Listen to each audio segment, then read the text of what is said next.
So in this session we shall go through a new theme in the subject, that is filters. So by definition, what is a filter? By definition, you might have come across the concept of the process of filtering way back in primary school. Means when we pass something through a filter, something is passed and something is stopped. Filter जे आपण चाळणी म्हणतो, गहू चाळायचे असतील आणि गव्हात थोडे बारीक रवा असेल, कोंडा असेल आणि एक मोठी चाळण आहे. चाळल्यानंतर कोंडा बाहेर पडतो, गहू आत राहतात. कोंडा बाहेर पडतो, गहू आत राहतात. सो filtering essentially consists of there is a mix of something, and when that mix of something is passed, something, or when you make something, bring something into that filter, something is passed beyond that, passed through that filter, and something is stopped back. So this is the concept of a filter. So in case of now the subject, in the context of the subject, what this filter corresponds to? So the filter corresponds to a circuit whose gain is frequency dependent. I will tell very clearly now that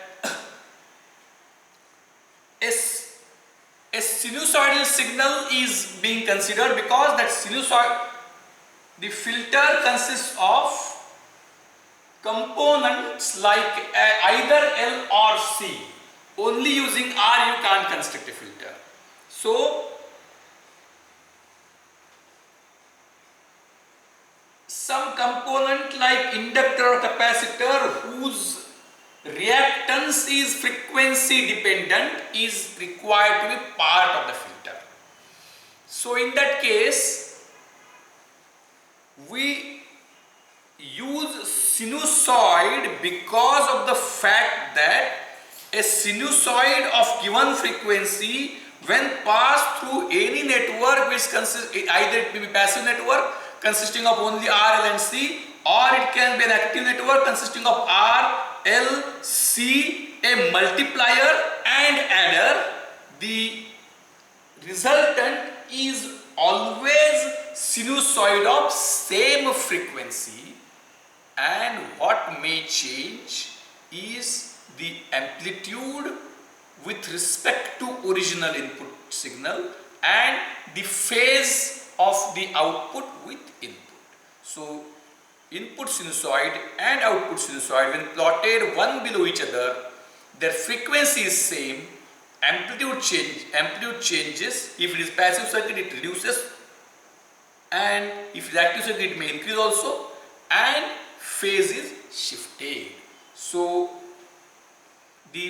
by filter we essentially mean that when I connect a system which I will design now, and when I apply an input, when I obtain an output, when input is sine omega t, it may be cos also. When I say sine, it is sinusoid.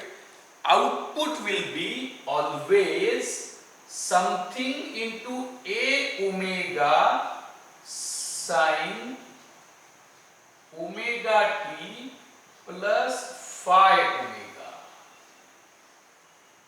So for any network which you construct using R, L and C and multipliers and adders, the output would be a omega sine omega t plus phi omega. So essentially the sinusoid will maintain same frequency, and because of that you can talk about amplitude gain and phase shift. So you can plot A omega versus omega, and you can also plot phi omega versus omega. I hope it is quite simple and quite clear. Then, depending upon the type of filter what we get, there are 4 types of filters: low pass filters, high pass filters, band pass filters, and band stop filters.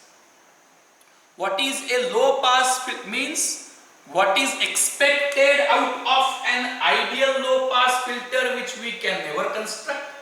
An ideal low pass filter should offer a gain of 1 up to a certain frequency, and then the gain should drop to 0. It is low pass filter. High pass filter is obviously exactly reverse. High pass filter. Band pass filter would be like this, and band stop filter would be something like this. Is it clear? So filter is very simple concept.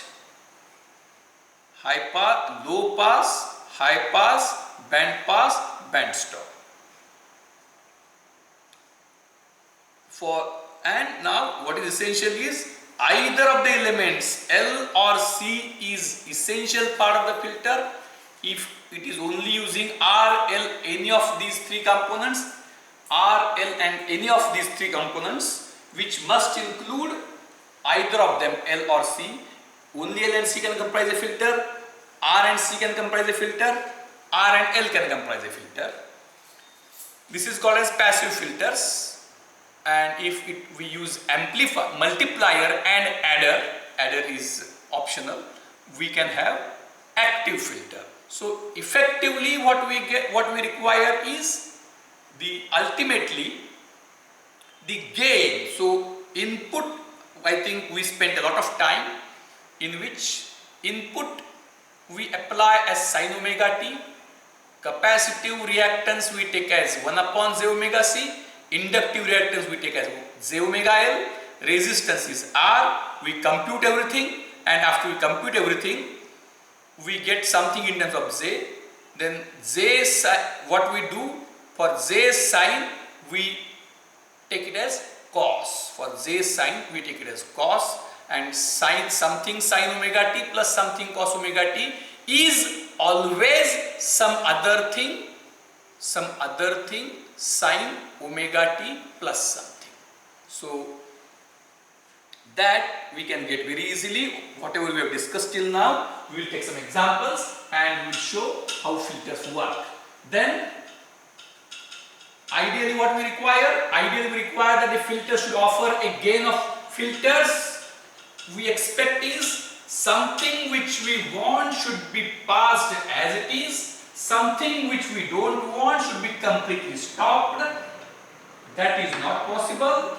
We can approach towards a design, but we can't achieve that, and there are various ways with which we can approach that we will discuss, and I hope that it is very simple, and I think straight away we get it. Then if we apply to a filter, if we apply a mixture of few frequencies, then in the output we also get a mixture of those frequencies, but means suppose if I apply something sine omega t, or if I apply sine omega 1t plus sine omega 2t, in that case output would be a omega 1 sine omega 1t plus phi 1 omega plus a 2 omega or a omega 2 sine omega 2t phi omega 2.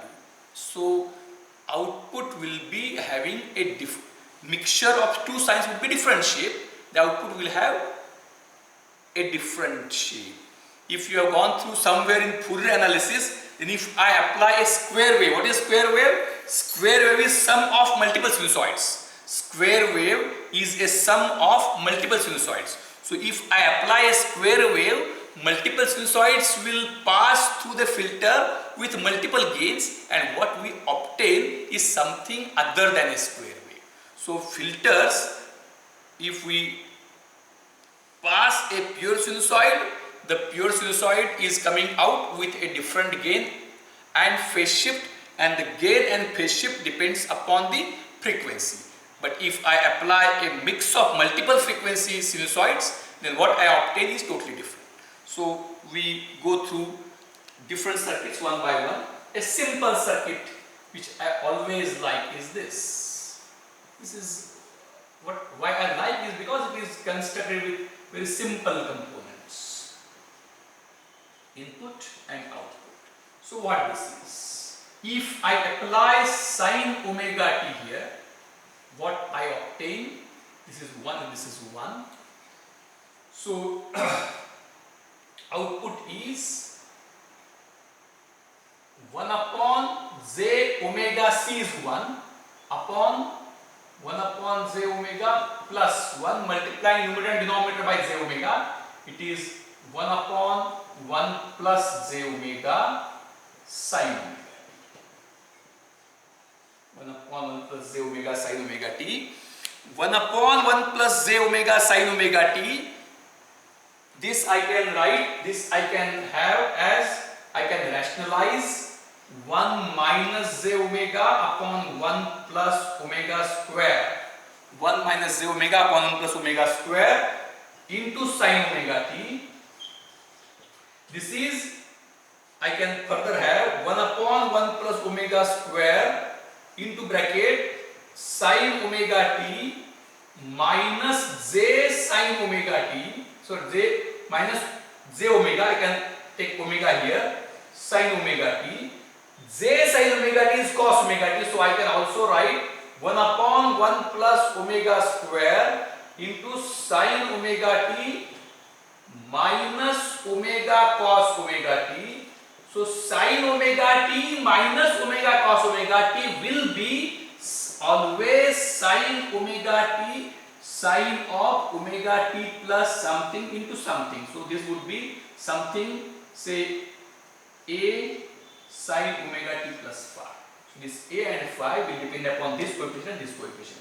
So if you go through some complex number logic which you must have gone in some other subjects, this 1 upon 1 plus omega square into 1 minus j omega sine omega t, this directly you can have 1 minus j omega is under root 1 plus omega square sine of, this you can remember, if so you can derive it later on. Right now we don't have that much time, so you can keep it in mind that if you have got a plus jb into sine omega t is what is a sine omega t plus jb or plus b j sine omega t, that is equal to a sine omega t plus b cos omega t. This you can write as sine of omega t plus tan inverse of b by a, and this into bracket under root a square plus b square.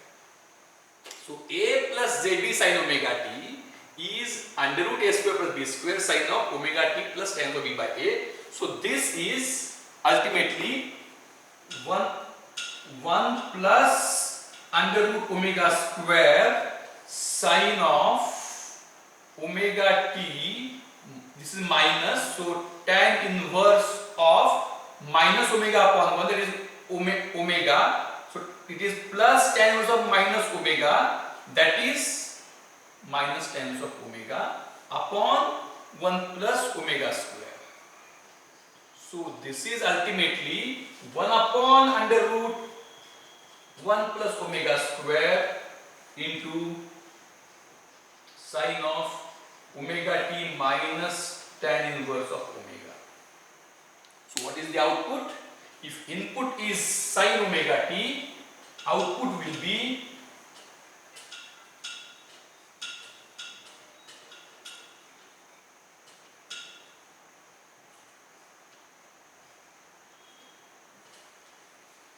output will be 1 upon under root 1 plus omega square sine of omega t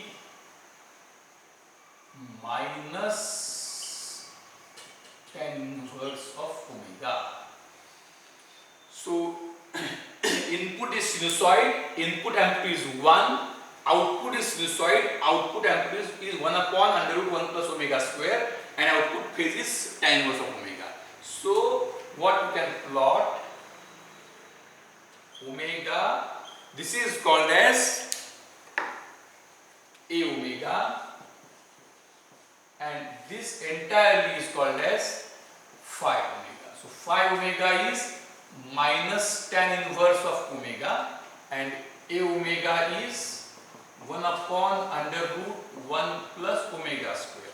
At omega equal to 0, this is 1. At omega equal to infinity, it is 0.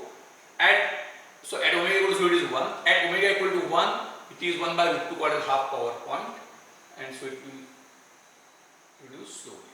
So as it is low pass filter, what we want like this, but we don't get. So it is low pass filter. This is A omega versus omega, and if you want to plot phi omega,